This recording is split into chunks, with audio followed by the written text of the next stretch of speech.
Hello, it's me again, Marverine Cole, your host, journalist and broadcaster, who likes nothing more than spending time in the company of a fabulous woman who's willing to share her fascinating life journey. This time round, EMMA PINNOCK takes centre stage.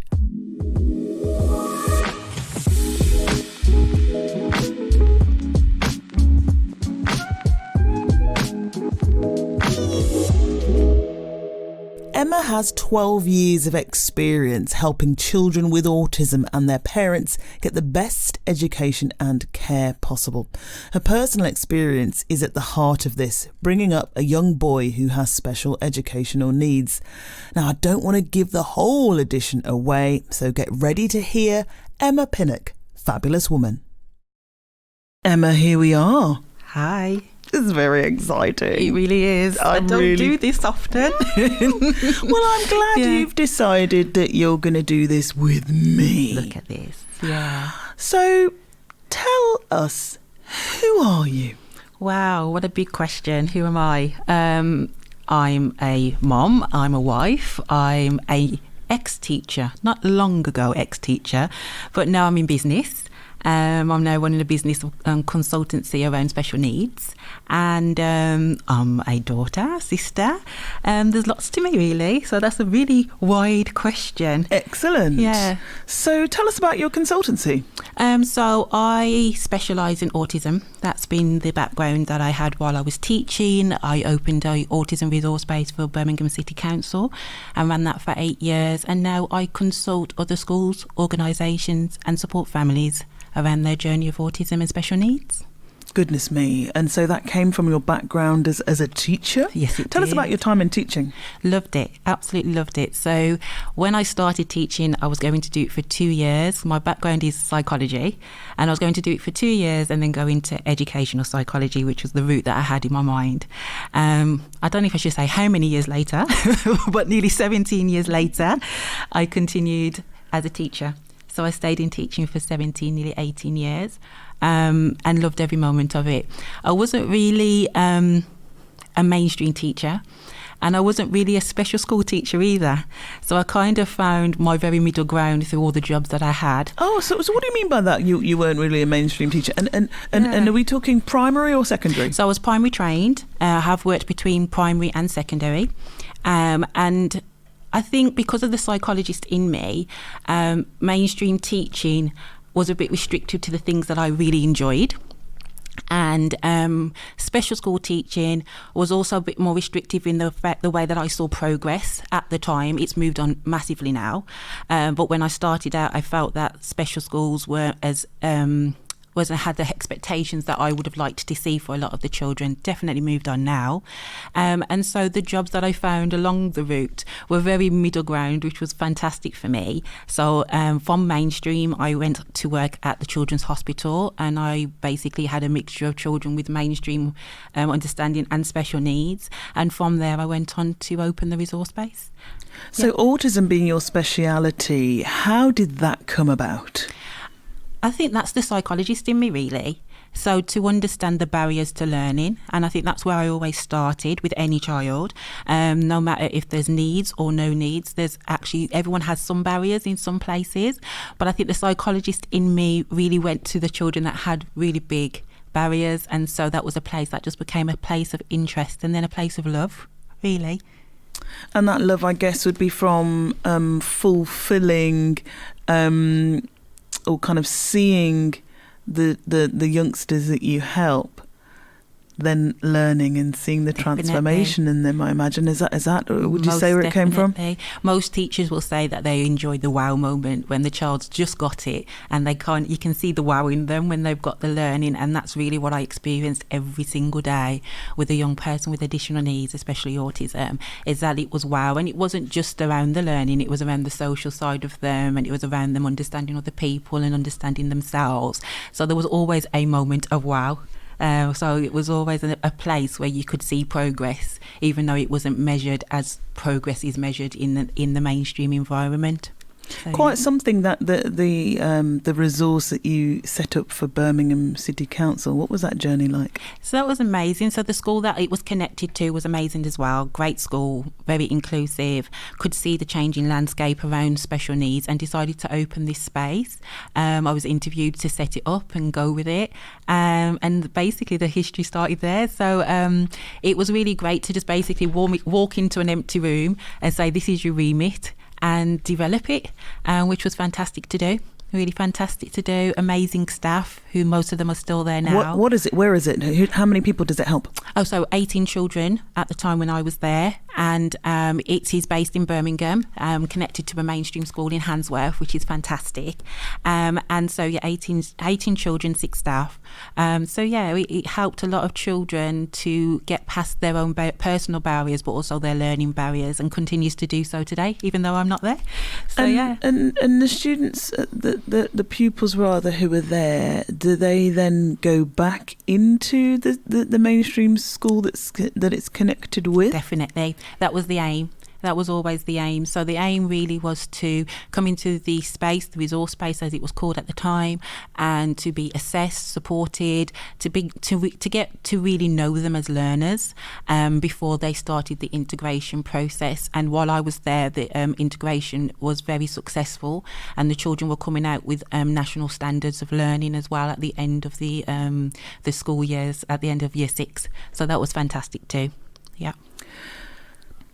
I've got to confess, I don't know a great deal around autism. We hear about people being on a spectrum and so on and so forth. Can you kind of offer your explanation, your understanding of autism as a condition? Definitely. It's a neurological difference, really, and it impacts people in different ways. And the word impact, some people would question, because some people don't feel that they're impacted, and that's completely fine as well. They get to define what that feels for them.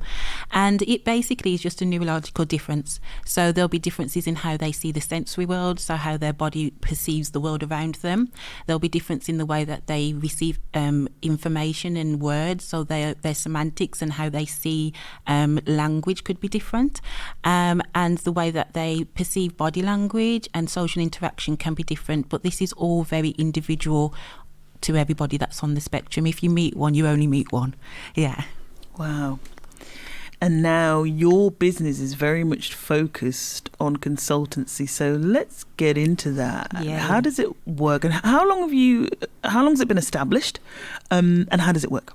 So it's only been established for a year. So a year out of the job I just explained into this consultancy. So if the first year in business is kind of like, see where it's going, let's see what's happening. Yeah, just hang on in there for the ride. Let's get it going. And it's been a ride. And so the first year has been really interesting. I've kind of just been responding to need. And it's really interesting once you've done a job like I did before, when people realise that you're no longer in that job, they kind of want to see what you can possibly help them with. So there's been a lot of word of mouth, which has been fantastic. A lot of word of mouth, a few long-term contracts in a few schools as well, and the family work is really developing now as well. So that's again a lot of word of mouth. So families I've worked with in the past saying to other families, this might be the person to help you. So it's been a good first year, and it's been a year where I felt very steady in terms of business coming in, but now it's taking the next step to making sure it's got a clear structure, and I'm not just responding to the need that's out there, and I'm responding more from a business point of view. Yeah, in terms of maybe is that like looking for new clients so that you're kind of growing? Is that what you're thinking? Definitely. And so at the moment I'm in the process of developing an online training platform for schools.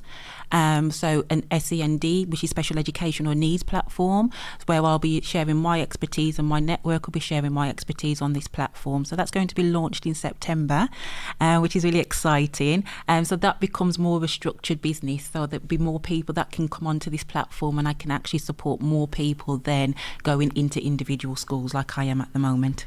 I was going to follow up on that, those sorts of services that you offer. Can you break those down for us? Most definitely. So from a school's point of view, I do a bit of an audit to understand where they are in their special needs journey, because every school has their own should I say, DNA around the way that they support the children. And so it's about getting underneath that and understanding what the school is offering at the moment, what gaps there may be in terms of which children are having the best support, which children need a little bit more, and kind of after that audit, developing a program of support that I could offer, and if it's not me, if it's not my specialism, then where my network can offer that support. And so that's the first point with the school. Some schools just basically want me to come in and do a bit of training, saying actually this is the space that we've recognised that we need a little bit more work on, and I go in and do that. And so with school work, it's very much based upon where they are in their SEND journey and where they see their next steps, really. And you also mentioned family work. How does that operate? So that's very bespoke as well. So I do screenings. So I don't do any diagnosis work or anything like that, but just a bit of screening work to support families with their direction around diagnosis, etc. What are you thinking and what are the difficulties you're seeing? Is this the same for school, etc.? Sometimes it's just reports to support with school. Sometimes it's actually getting past the barriers of the learning that they are seeing with their child as well. So again, it's very bespoke work when I work with the parents and understand. And again, if it's not for me and it's not my area of expertise, I have a network that they can draw upon as well. Yeah. Superb. And just thinking about, you move from working with the public sector into now your own business. What was the thought process behind that? I think for me, it was a sense of this is the right time. So life changes. I had a little boy, went on to maternity leave and gave myself time to think. And in that thought, it was kind of, where's the next direction? He has his own little story to tell as well. So that kind of adds to my own dynamic. So it was kind of how would I be the mom I need to be, doing the job that I was doing, where my heart and passion was in that. And so all my time was in that. And actually, how would that work now that I'm a mom? So that's where the first process of thought started. And then you get back into work and you push all that to the back of your mind because you're making it work. And I'm just a true believer that life happens the way that it does. And so I went back to work probably the March, and in July I had a call from a family and they was like, I've heard about your space and we would like our children to come and have a look at this space. And I was like, okay, that's perfectly fine, but let's do it in the September. So we met in the September, and it just worked out that this family was a family of influence, shall we say, that came to see us. And from that, it was just a conversation that I would never have had with a parent, but it just seemed to just spark something within myself and within our relationship. And from that, it was kind of like, actually, Emma, you probably could do something different and you could do a different journey. So it still took me another year, as it does. No, but that's interesting. And that conversation with somebody made you think, maybe I can do this now. Yeah. So you were inspired. I was inspired, and they continue to inspire me. So that's been great as well. So, so it was just a moment of feeling it when I was on maternity leave, kind of just getting on with it when I went back, and then having this conversation and thinking, oh my God, this possibly could be really possible. And then life kind of hits you funny sometimes, doesn't it? And it kind of puts a bit of pressure on you anyway. And then I had to make decisions then. And I just thought, okay, it's time for me. And it was the right time.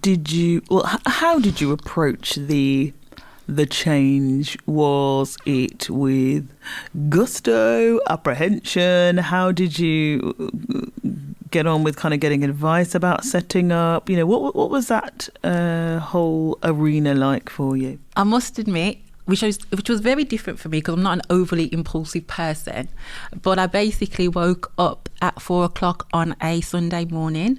And it was, this is time to go now, Emma. No way. Seriously? This is it. And so That's amazing. I contacted the lady. Like a lightning bolt. Yeah. Ooh. So I contacted the young lady that I thought I could only possibly hand over this space to. And we had a coffee later that Sunday. And I said, if I made up my... Hang on a minute. You called her up and you said, listen... we need to have a coffee. And she was like, yeah, okay. You meant business, didn't you? I made business, I did. And then we had a coffee that day. I explained to her what I'd been thinking, feeling.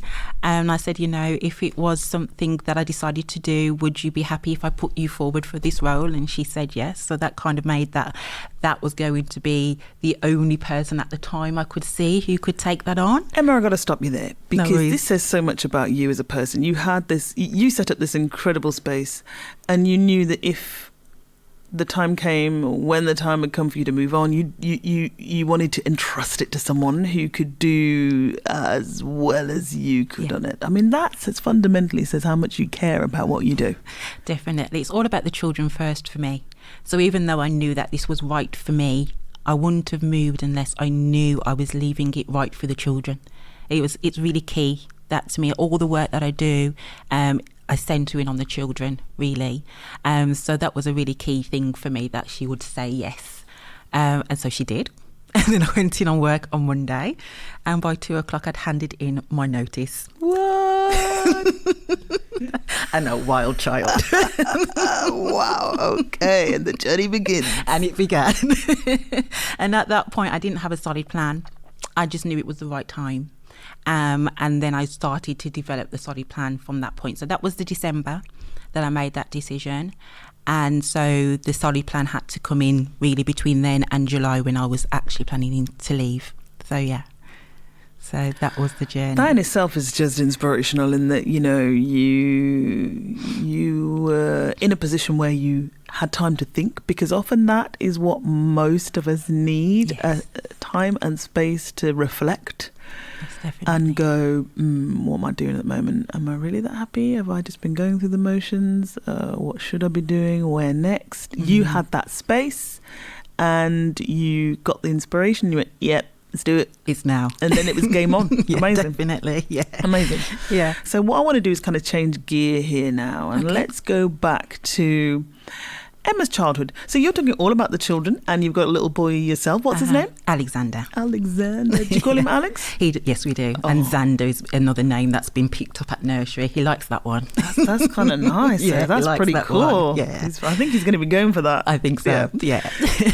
Let's find out about you. Okay. What was childhood like for you, Emma? Where are you from? I detect Brummie? I'm a Brummie. Yeah? I'm a Brummie through and What part of through. Birmingham? So actually, Sandwell girl. So I'm from West Bromwich. All right. So that's not strictly Birmingham, though. Well, I'm going to claim it anyway.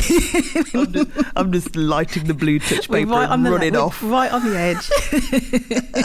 So I'm only playing, So what was life like for you? So I had a really good childhood, really. I really couldn't complain with my childhood. It was one of, not of plenty, but of very much of warmth and lots of children around, which is probably where I get all of this from. So being the last of 5, with a fair bit of gaps between us all, I was an auntie before I was born. So my oldest niece, I know, right? So my oldest niece is 3 months older than myself. So she shows me that a lot of the time. So yeah, she tells me that. So it's kind of just growing up in a family with there's just lots of children, and we was always together, and it was just I would say it was a fun childhood, to be honest. Yeah. So my family, my parents are from Grenada, and we travelled a lot back and forth there as well, which was great. Oh, that's lovely. Yeah, so it was definitely always on my dad's heart that we would know his home, and he would eventually go home at some point, and it is now second home to me too. Love it completely. Yeah, so yeah, in that respect, I'd say it was a very good childhood. Any particular standout memories of your time as a kid in growing up in West Brom? In West Brom. So standout, I think it was actually the travel. I think it was being taken, out of West Brom and going to Grenada for the first time when I was around probably 8, 9.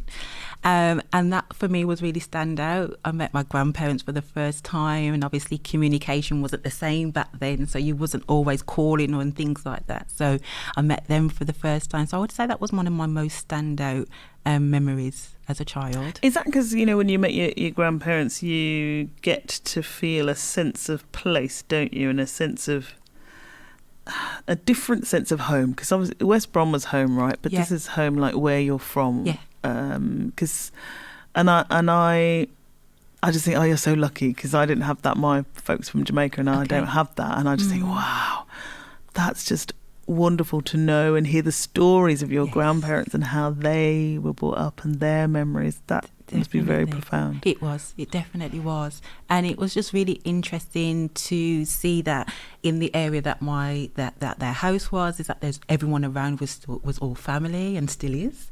And so everybody still owns their land and everybody's still family and everybody knows each other. And it was, again, one of the safest spaces as well. So there was no restrictions on us. We'd be out from the morning, come back in the evening, and nobody really over-questioned because it was such a safe space. So there was just something very different about being there, and continues to be like that now. My son absolutely adores it as well, which is fantastic. So, it was really nice to just go to a place where you heard so much about and you'd seen the traditions of, and now you're in this space. And for the very first time, actually, we went for Christmas. So it wasn't Christmas gone, Christmas beforehand. And as a child, one of my youngest memories, actually, is sitting on Christmas Eve waiting for this band to come around.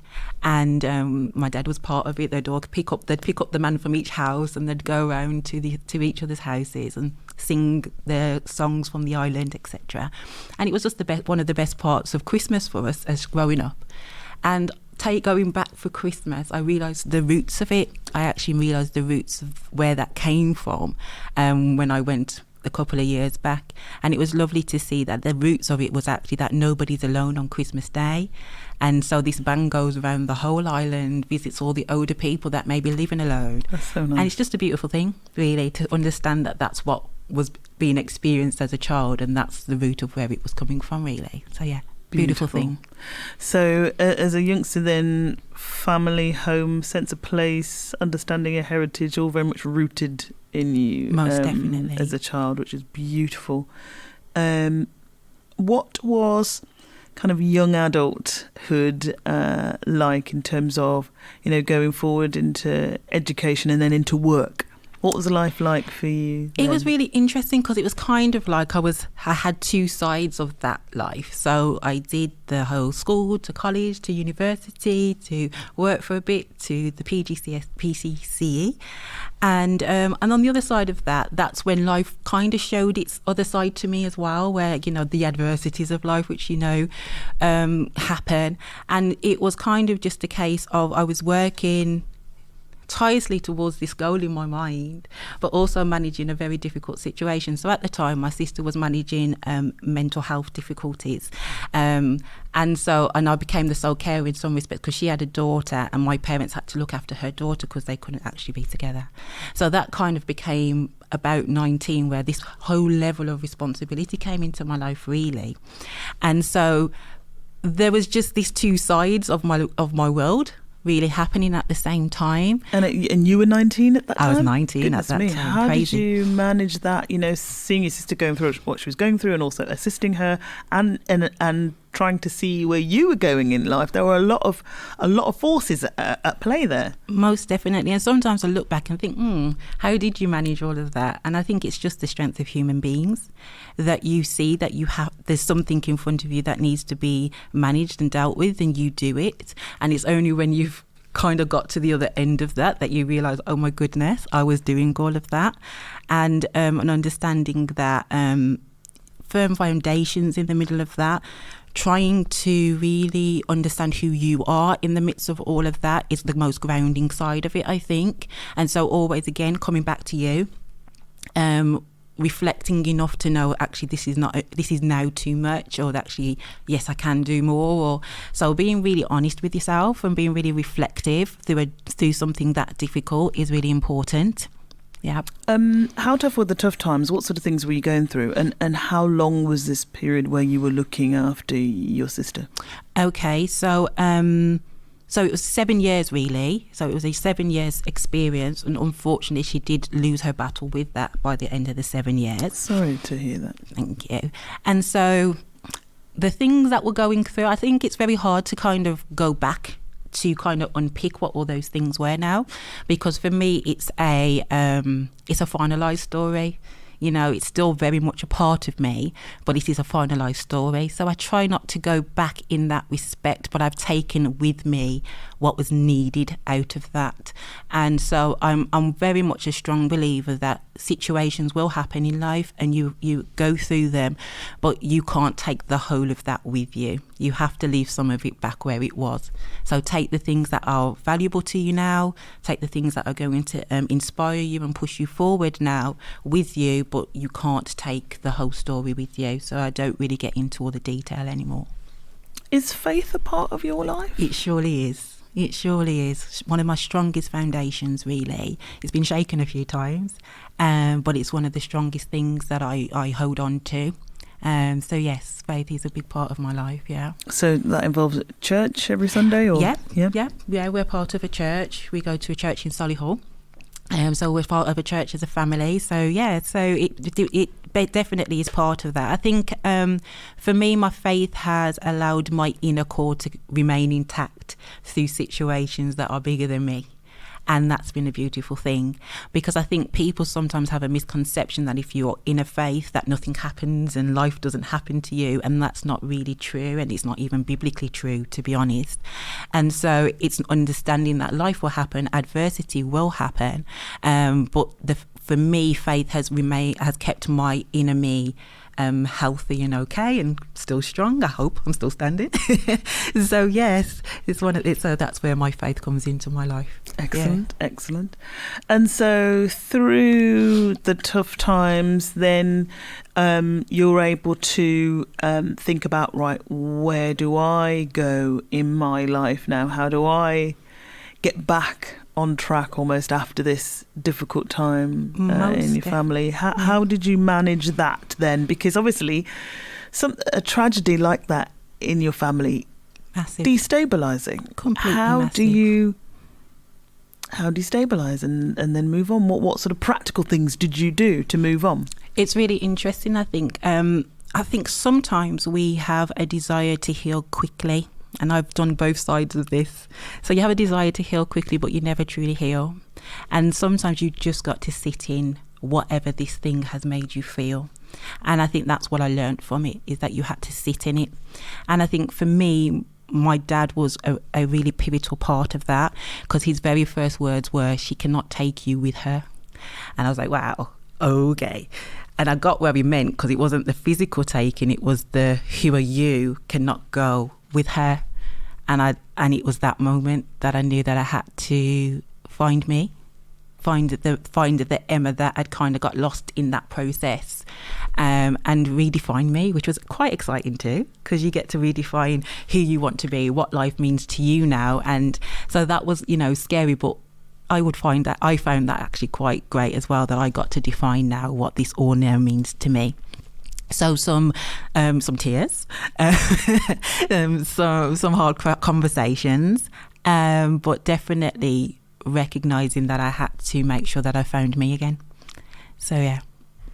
And around your family, which, clearly a strong family from what you're saying, what you've said about family life, what sort of friendships have you got around you as well that help? Yeah, so really some of my friendships are long-standing friendships, so friendships I've had since I was a child or through high school or since I was from university. These are people that I hold very close to me, so they would be my strongest friends, to be honest. And then I think I'm naturally a friendly person, and so I have acquaintances. Well, I mean, gosh, I think when I met you, I didn't think that at all.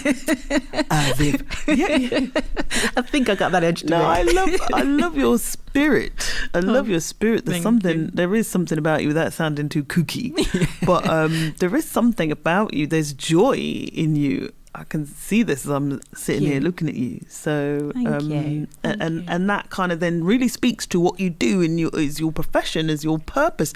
Would you say it's your purpose, working with children Most and definitely. autism? Yeah. Most definitely. And I think I think I work within my strength there. That's definitely my purpose. And I was talking to another colleague beforehand, and we were kind of questioning why not all teachers kind of pick up on the journeys of children with additional needs and children with emotional needs. And that's there's a barrier to some teachers picking that up. And we were really talking about it, and we came to the conclusion that actually the empathy of life happening to you kind of gives you that understanding of that journey and their family's journey and their parents' journey. So she's a colleague whose son has got autism. So she was saying, before that time, there would have been a blocker in my mind as well. So I think it's definitely something that set up me working in this space, in this sphere, most definitely. Yeah. Fabulous. So in terms of plans for the future, what sort of ideas have you got around that space in terms of pushing ahead for the future? Lovely. So right now I'm rebranding. So I used my name for the business originally because that's what people would have known, but I'm now rebranding it and it will be called the Essential Education Group. That's really where the big part push around the new platforms coming from, is around the new branding. I'm also working with the schools to get them onto the training platform, which is having a really good response at the moment. So that's one of the main things around the business. The second thing, when I get myself in gear, is to write a book around parents being unstoppable through the journey of having a child with additional needs, and what it takes for that to happen and why your child needs that to happen. Because at the moment, we're in one of the worst crises, I think, for special educational needs in terms of funding, in terms of how schools are being asked to support and with very little resource. And so that knock-on effect happens in the home. And I was always very conscious of the parents' mental health and the way that they perceived this journey, not necessarily their journey with their child, but their journey through a system that isn't actually accepting their child. And so that's kind of be the basis of the book, to focus in on what you need to focus on and what are the important things for you to work on when you're going and manoeuvring through this journey.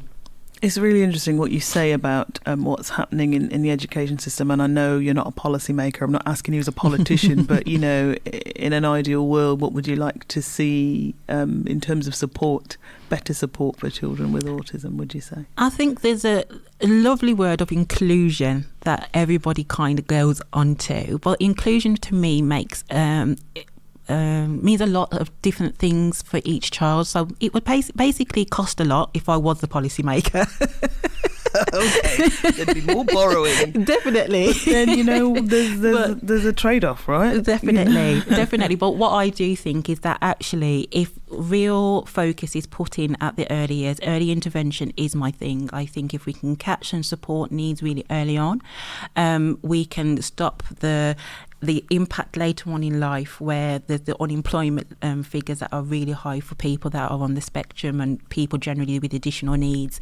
And I think the more support that can be put in as early as possible, that becomes less of a difficulty. So that's what I would be looking at, is more early intervention, more early years providers being more aware of SEND, being more aware of the strategies for SEND, and putting it in at that level. Yeah. Excellent.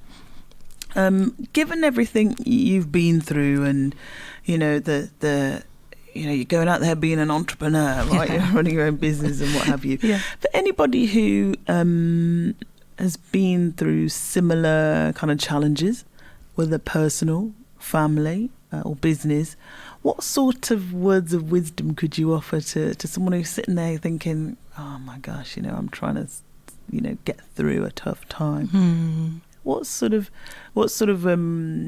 advice and strategies have you lent on that you think you could help others with?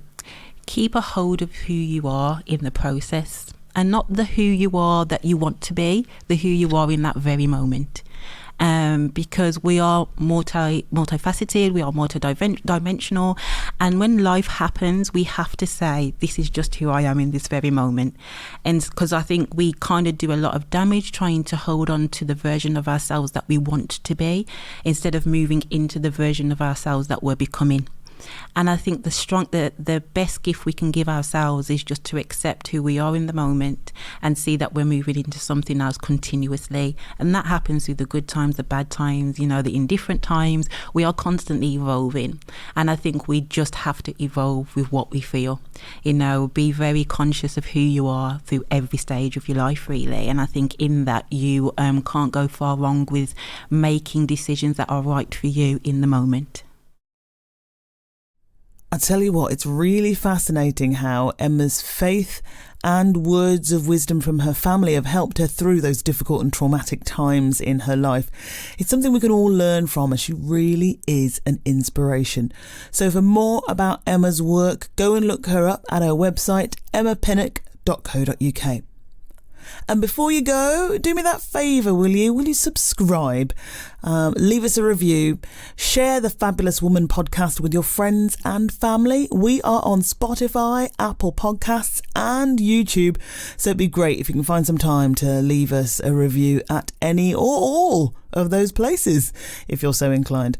On Twitter, we are at Fab Woman Podcast. And on Instagram, we are at Fabulous Woman Podcast. Thanks for listening. Make sure you come back for another one, won't you? The Fabulous Woman podcast is a Raging Brum production.